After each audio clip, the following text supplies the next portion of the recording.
क्या त्रिपुरा में हार जाएगी भारतीय जनता पार्टी? क्या त्रिपुरा में बनेगी कांग्रेस सीपीएम की सरकार?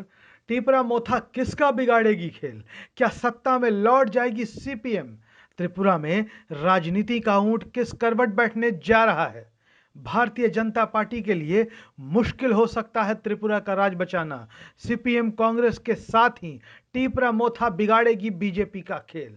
नमस्कार, प्रेस जागरण में आपका स्वागत है। सिमरनजीत सिंह मेरा नाम है। त्रिपुरा विधानसभा की कुल 60 सीटों पर 16 फरवरी को मतदान होना है। पिछली बार हुए विधानसभा चुनाव में राज्य में भारतीय जनता पार्टी की जीत हुई थी और सीपीएम को विपक्ष में बैठना पड़ा था। लेकिन इस बार त्रिपुरा के राजनीतिक समीकरण और हालात दोनों ही बदल चुके हैं। वर्ष 2018 में हुए विधानसभा चुनाव में कांग्रेस, भारतीय जनता पार्टी और सीपीएम तीनों ही दल एक दूसरे को अलग अलग चुनौती दे रहे थे। लेकिन इस बार कांग्रेस और सीपीएम एक दूसरे के कंधे पर हाथ रखकर चुनावी मैदान में उतर चुके हैं। हम आपको बता दें कि एक दौर हुआ करता था जब त्रिपुरा की सीधी लड़ाई कांग्रेस और सीपीएम के बीच हुआ करती थी। दशकों तक सीपीएम और कांग्रेस इस राज्य में कांग्रेस के शत्रु थे, एक दूसरे के शत्रु थे। लेकिन अब कांग्रेस और सीपीएम का गठबंधन हो चुका है। कांग्रेस और सीपीएम दोनों ही मिलकर भारतीय जनता पार्टी को चुनौती देने जा रहे हैं।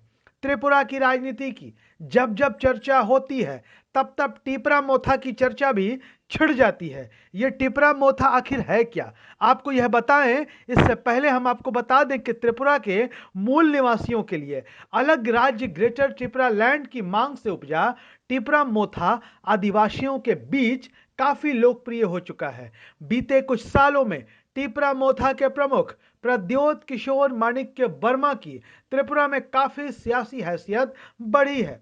कांग्रेस के पुराने नेता और शाही परिवार के वंशज प्रद्योत देव वर्मा ने कांग्रेस से इस्तीफा देकर वर्ष 2019 में टिपरा मोथा संगठन की नींव रखी थी। टिपरा मोथा भी त्रिपुरा की राजनीति में बेहद लोकप्रिय संगठन है। टिपरा मोथा भी इस साल त्रिपुरा विधानसभा चुनाव के मैदान में उतरेगी और लड़ाई को त्रिकोणीय बनाएगी। अब बात करते हैं सीपीएम और कांग्रेस के गठबंधन की, तो कांग्रेस को इस गठबंधन में कुल 60 में से 13 सीटें लड़ने के लिए दी गई हैं और वाम दलों के हिस्से में 47 सीटें मिली हैं। इनमें CPM, CPI, forward block, RSP और कुछ निर्दलीय विधायक भी शामिल रहेंगे।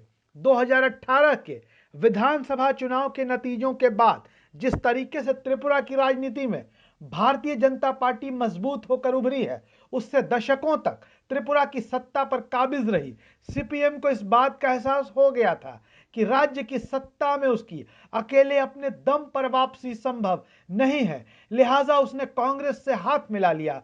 पिछले कुछ सालों में कांग्रेस ने त्रिपुरा में खूब मेहनत की है, जमकर पसीना बहाया है। सत्ताधारी भारतीय जनता पार्टी के कई नेता कांग्रेस में शामिल हुए हैं और उपचुनाव जीतकर विधायक भी बने हैं, जिससे कांग्रेस के हौसले त्रिपुरा में बुलंद हुए हैं।